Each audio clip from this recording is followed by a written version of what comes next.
Hey there, Kansas City. I just wanted to make a quick video for you guys and say hi and really try to give a shout out for this Purple Stride event that is coming up here and hopefully drum up a little bit more support for it. As most of you know, it's been a really long year for me, and honestly, I'm very fortunate to be here making this video right now. And I'm very fortunate to be even in a position to ask for support. So, I'll kind of get that out of the way that it really starts with each and every one of you in the room. It starts with you first. Because if you can't commit to what it takes for yourself to get involved in this event, then I know that it's going to be really, really hard to ask a guest to commit to this event or to commit a donation to this event. So I'm hoping that this plea will help you kind of get started, because it really does start with you. Now, that being said, I know my background here is kind of odd, right? It's pretty strange for me to be making a video to drum up support for the Purple Stride Walk from my car, right? Well, honestly, I hadn't planned on doing it this way. I actually told Rachel that, hey, I'll make a video for you. That's great, because she asked me, and I said I'd be happy to do it. And I forgot. So I'm kind of getting back to life now, and I'm trying to remember everything that I'm supposed to do.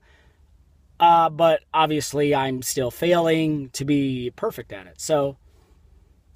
But it is, after I thought about it, and right before I got to make this video, and I kind of thought about being in my car and where I'm at, that it was appropriate, maybe.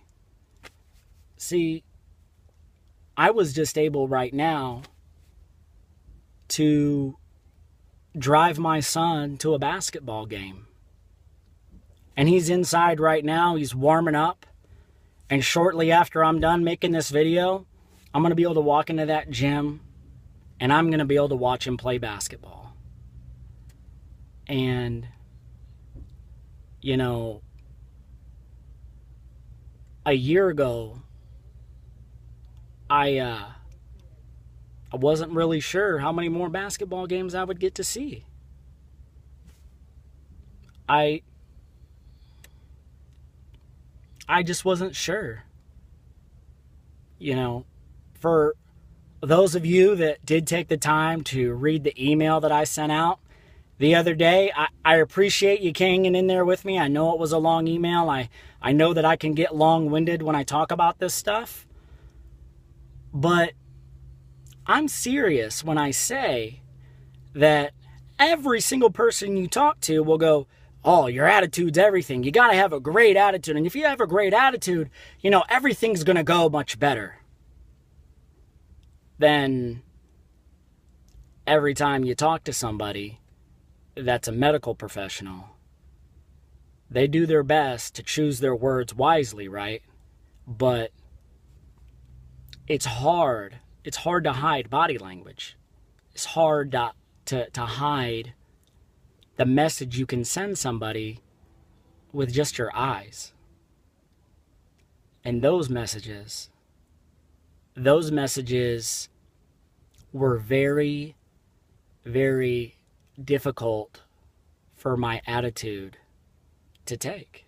They were blows, blow after blow after blow to my attitude. Until, after my surgery and a couple months later, and I didn't have cancer technically anymore, but I was very, very, very sick and a lot of pain every single day. I wasn't able to eat for 9 weeks. And you go through all that, and you want to have a good attitude. And you'll wake up every day maybe trying to, but then every time you go to the hospital, everybody, they don't mean to, but they look at you like, this guy isn't doing good. This guy may not make it. And then on top of it, you can't eat. And then on top of it, you're hooked up to a feeding tube, 20 out of 24 hours a day. Then you're on antibiotics for 6 months straight. I was.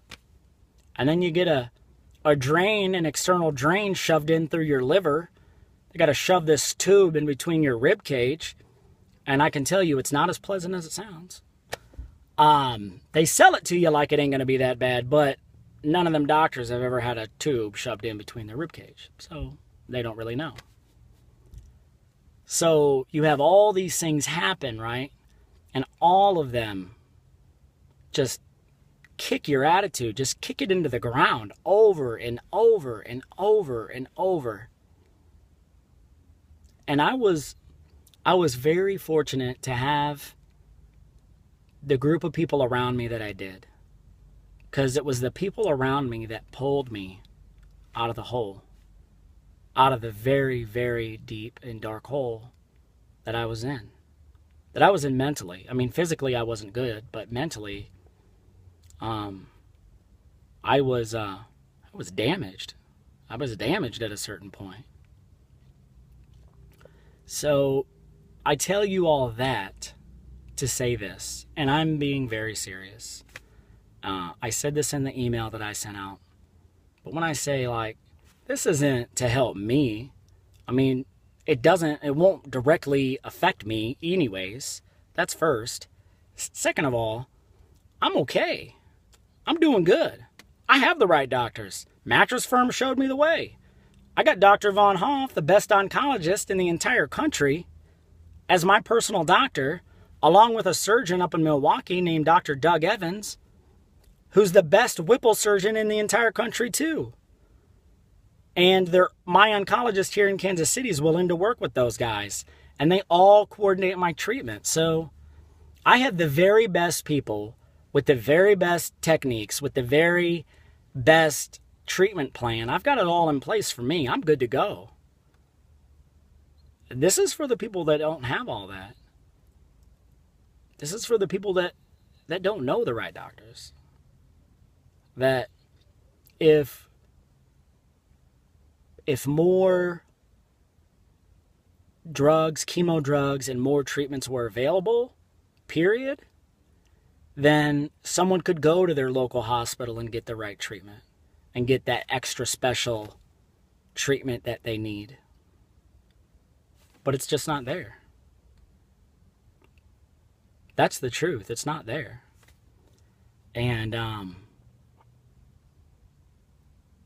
for the vast majority of people, pancreatic cancer is a death sentence.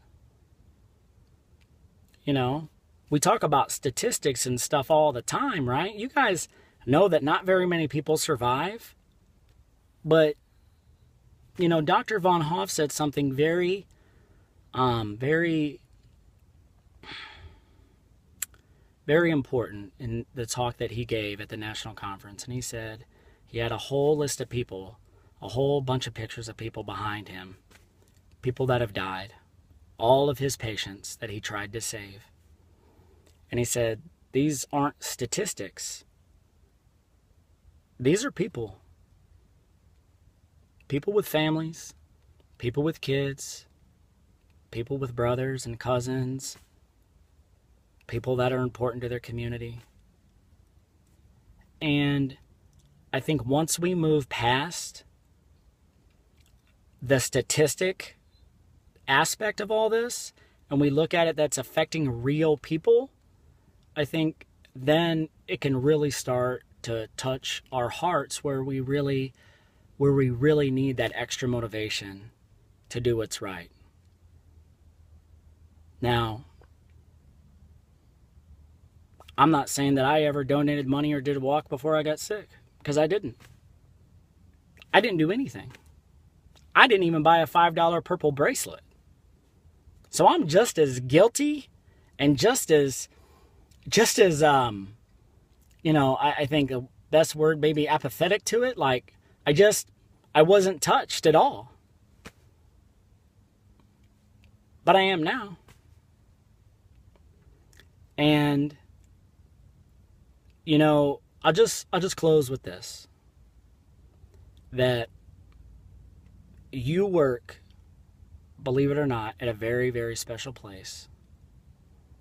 A place that is doing what it can to help people that can't necessarily help themselves. They're doing the right things and giving money to the right guy that's going to find a treatment that's going to help cure this disease. But the walk that you're going to go on, is to bring awareness to everybody out there that hasn't heard that pancreatic cancer is a really bad thing and that it really, really needs our help and support. And the government needs to do its part like it does for every other cancer. And that's what PanCan's all about. That's what you're going to go for. So I really hope that you choose to help. And if you don't, I understand, because I've been in your shoes too. But I hope you do. And I'm going to be there. And my kids will too. And so will my wife. And I will personally thank each and every one of you. So I'll kind of leave you with that. I hope you have a good rest of the meeting. I know that the Rachel's probably put something together that's pretty good. Probably better than me. So lucky you. And, I hope that you have a good March, 5-week period. Time to make a lot of money, right? So thank you. And if you guys ever need anything and I can do it for you, all you got to do is email me or call me. All right. And I will do everything I can to help you. All right. Thank you so much and have a great day. Have a great night. Bye-bye.